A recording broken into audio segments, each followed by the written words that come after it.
If you are not subscribed, you probably will never see me again.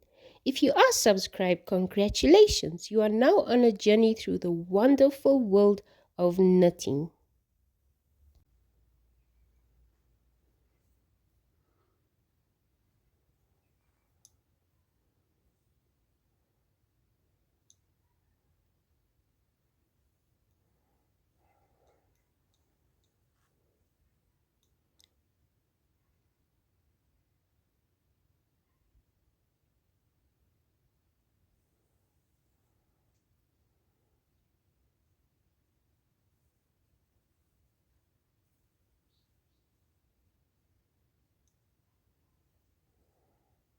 You can even thread ribbon through the holes of this pattern. Maybe if you're making baby booties or something like that, I think the ribbon also looks super cute.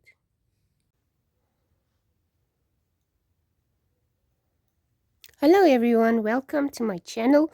As you saw that gorgeous pattern that we're going to make, I think it's really super beginner friendly and easy. It only consists of 4 easy rows which I'm about to show you from scratch. So first I'm going to make a slip knot so that I can start casting on for the pattern. I like to secure my slip knot so that the stitch doesn't come undone.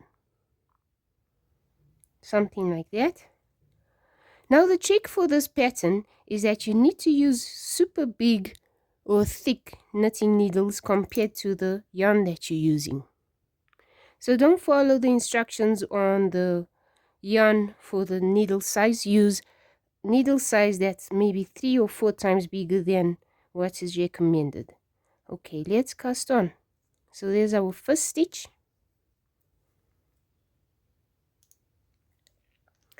And then I'm just going to cast on a few more for our demonstration. As you can see, the yarn is quite thin compared to how thick the needles are. And that's what gives that beautiful effect and pattern design that you just saw for this project.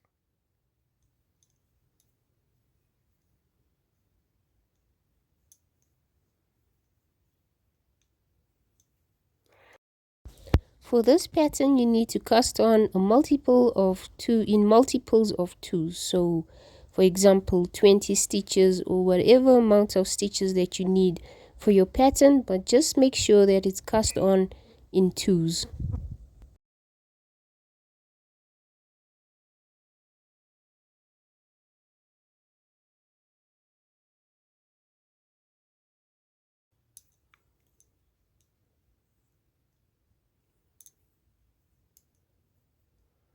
Okay, so that should be enough for me for now.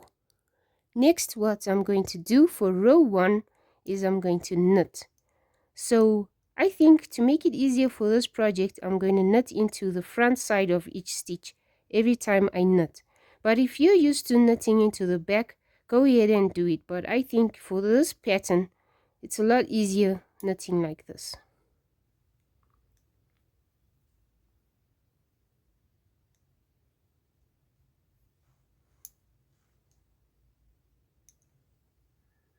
Please don't worry too much about how I wind the yarn around my needle. That's just the way I learned how to knit. It's not for a specific reason, okay? So however you knit, carry on knitting the way you knit. However you wind your yarn around your needle, that's also fine, as long as you're knitting each stitch all the way across.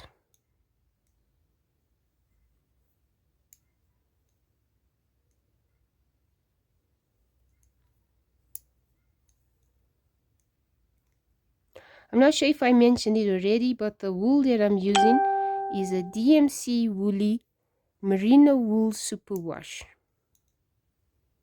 I think it's really soft and beautiful, and it makes really nice patterns.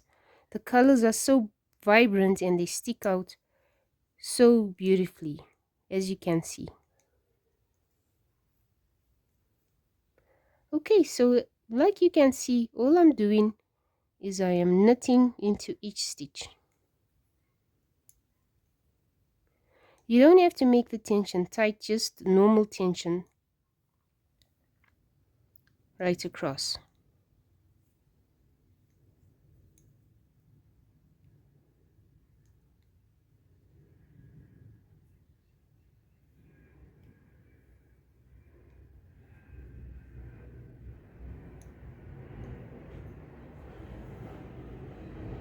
Okay, I'm just going to grab some more yarn because I ran out a little bit. And there we go, we're done with row 1. It's already looking pretty if you ask me. So nice to see your work starting to come out when you start knitting. Okay, now let's turn the work around and we're going to start row 2. So for row 2, you're going to knit 1.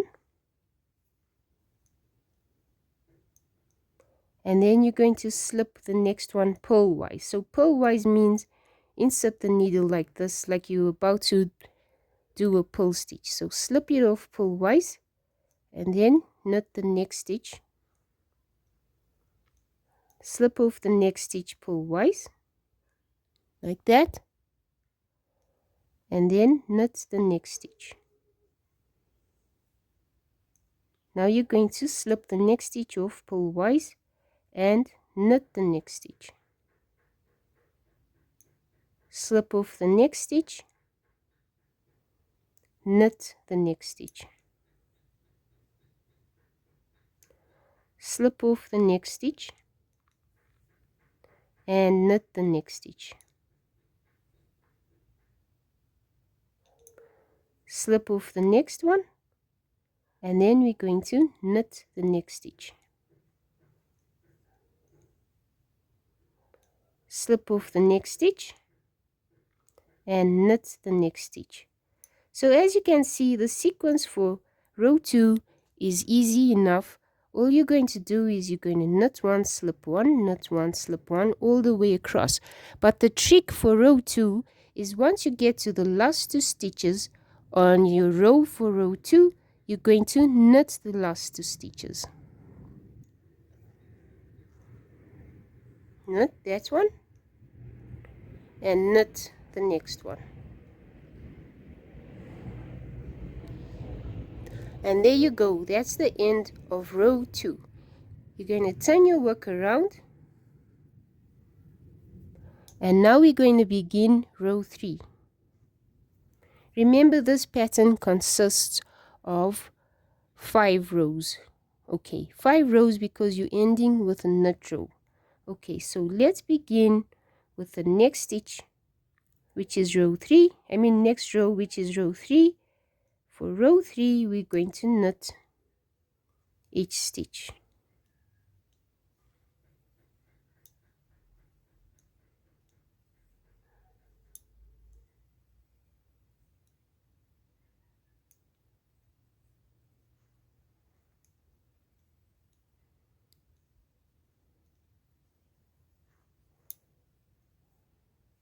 Okay, I hope I'm going slow enough for you, but as you can see, the pattern really honestly is beginner friendly so far. Okay, so knit into the stitch, knit into the next stitch, knit the next stitch, and that's all we're doing all the way across for row 3, is we knitting each stitch right across.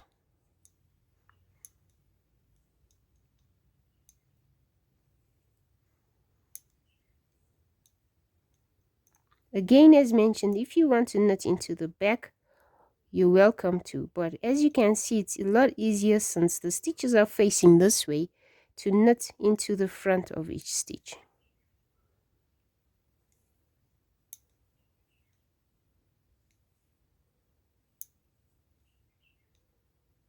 Okay, we've got 2 more to knit for this row. That's 1,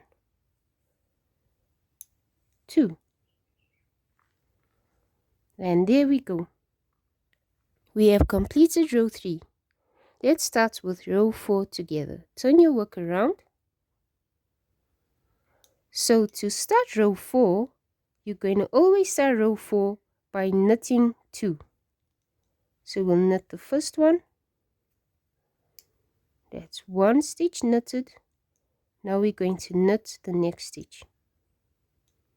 Okay. Now you're going to slip 1 purlwise and then knit the next stitch. Slip 1 purlwise and knit the next stitch. slip the next stitch and knit the next stitch, slip the next one and knit the next one, slip the stitch and knit this stitch. As you can see, our cute pattern is coming out already. Okay, for the rest of this row, just continue slipping one stitch and knitting one stitch all the way across and knit the next one. So as you can see, all the way across for row 4, you first start by knitting 2. After you've knitted 2, then you're going to slip 1, knit 1, slip 1, knit 1 all the way across. You will then repeat from row 1 to row 4 continuously to complete your pattern. And that's it for this pattern. I really think that it's really easy. I'm sure you'll agree with me. I hope you enjoyed it and I hope it made sense how I explained it to you. If you have any questions, feel free to ask me in the comments. I look forward to seeing you in my next video. Have a wonderful day and bye for now.